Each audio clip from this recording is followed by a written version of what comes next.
Hello and welcome back to my channel and welcome to my Book Wanderers TBR. Book Wanderers is a book club hosted by Celine over on Instagram and Goodreads, and she has recently really put some effort into her YouTube channel as well, so I will put all the links to her down below. But essentially, Book Wanderers is a book club. Every 3 months there is a new theme. Celine works really hard on it, and there is a book club pick that kind of inspires or is inspired by the theme. For June, July and August, the book club pick is The Girl Who Fell Beneath the Sea. This is where we get to the me bit.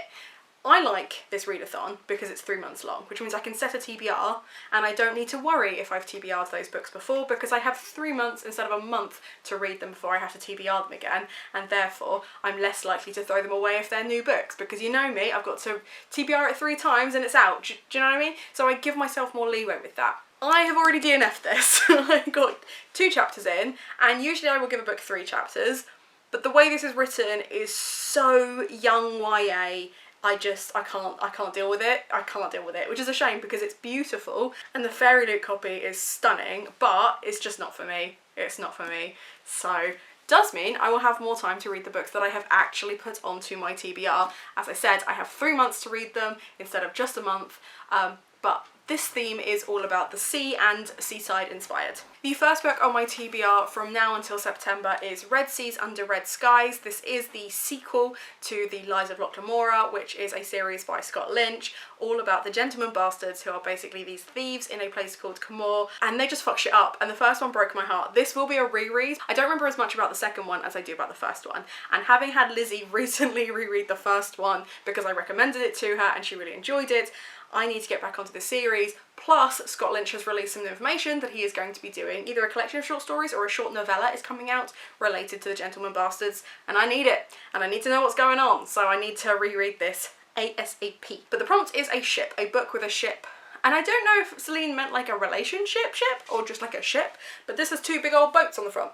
So I'm using that one for that prompt. Next is a book with a water animal. I imagine like a water creature or animal would do. So I will be reading Juliet and the Shark. I love Kieran Millward Hargrave's writing. I've read middle grades, YAs and adults written by them, and it's just magical, and I'm really excited by this one because it's all illustrated and stuff, and it's gonna be great. And I know there is another one coming out, which is I think Julia or Ilya and the Blue Fox. Lizzie was telling me about the other day. Really, really excited for that. I've had this on my shelf for a while. I need to get to it. And shark, sea creature / animal. It works quite nicely. Should probably move that out of the way because I am going to break it. Next is an adventure book, and I have gone for Fable, which is about basically a pirate princess, and I think there might be mermaids in this as well. This was gifted to me, I think, by Nick. Maybe Heidi, I don't remember. There was no note in it. I can show you, I always put sticky tape in when it has been gifted to me, but I put sticky tape in specifically if I don't know who gifted it to me, if there was no note. And I've had this a while, so I'm really sorry that I have had this on my shelf so long and forgotten who it was gifted, but thank you for gifting it. I appreciate you. And actually, one of the other prompts is to continue a series. So I am staking a claim that I will enjoy this enough to also pick up the sequel in the same time. This is a duology set, so I'm quite excited about that. However, hedging my bets because I'm not an idiot, I also have the Vampirate series, which I need to continue. I have 2 and 3 of that. So 2 could be for the adventure, 3 could be for the continuous series if I don't enjoy Fable.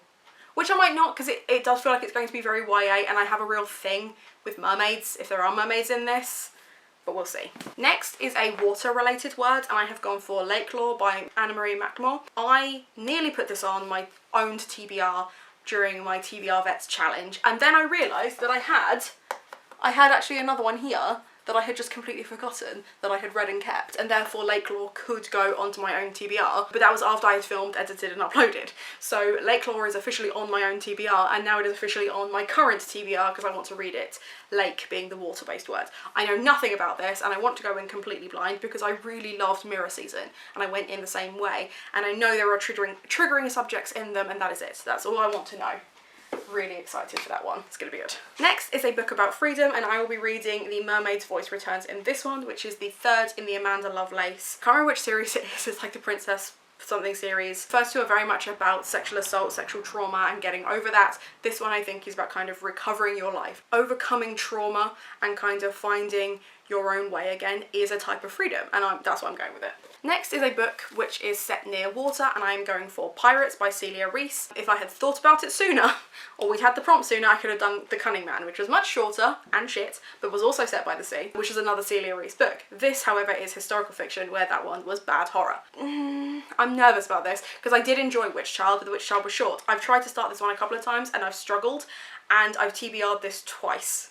So I'm giving myself to the end of September to read it, and if I don't, I'm going to unhaul it, because I'm obviously just never going to get around to it, which is a shame, because I really enjoyed both Survey and Witch Child by Celia Reese, and I think this has potential. Plus, if you've seen my complete owned TBR video, you know that I really enjoy the pirates element of the exclamation point, so hopefully I will enjoy this, and being a pirates book, it is set near the sea. The next prompt is Blue Cover, and I will be reading The Hazelwood, which I am buddy reading with my flatmate Lizzie. This will be a reread for me and will come as a TBR vet, whereas for Lizzie, it is the first time she has read this. This is basically a grim, dark Alice in Wonderland retelling.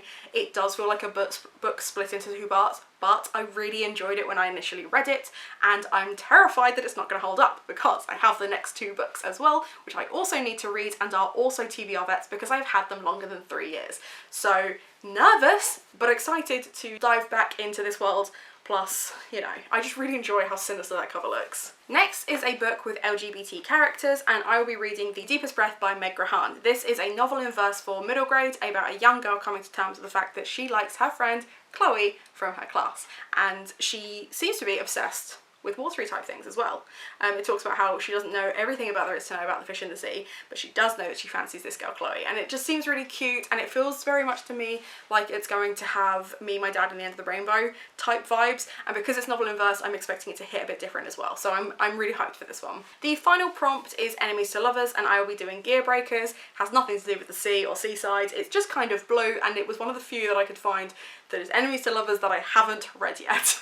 I do quite enjoy Enemies to Lovers. I prefer Rivals to Lovers, and there is a difference, but I'm excited for this one, and this one was also gifted to me at Christmas, but I have no idea by who, because again, there was no note. So if you gifted this to me, please let me know in the comments down below. But this is going to be a kind of modern sci-fi type where they have mecha suits. It looks sick, and I'm really excited for it. There it is, that is my TBR for Book Wanderers. Let me know if you have read any of these books and if you enjoyed them, and which ones you think I should start with. I probably will have read a couple by the time this goes up, but I'd like to know in the comments down below. If you want to just let me know that you were here, however, feel free to leave a little sea or fish emoji in the comments. Treat yourself to something from Waypoint because it helps support me and my content, and most importantly, have a nice day.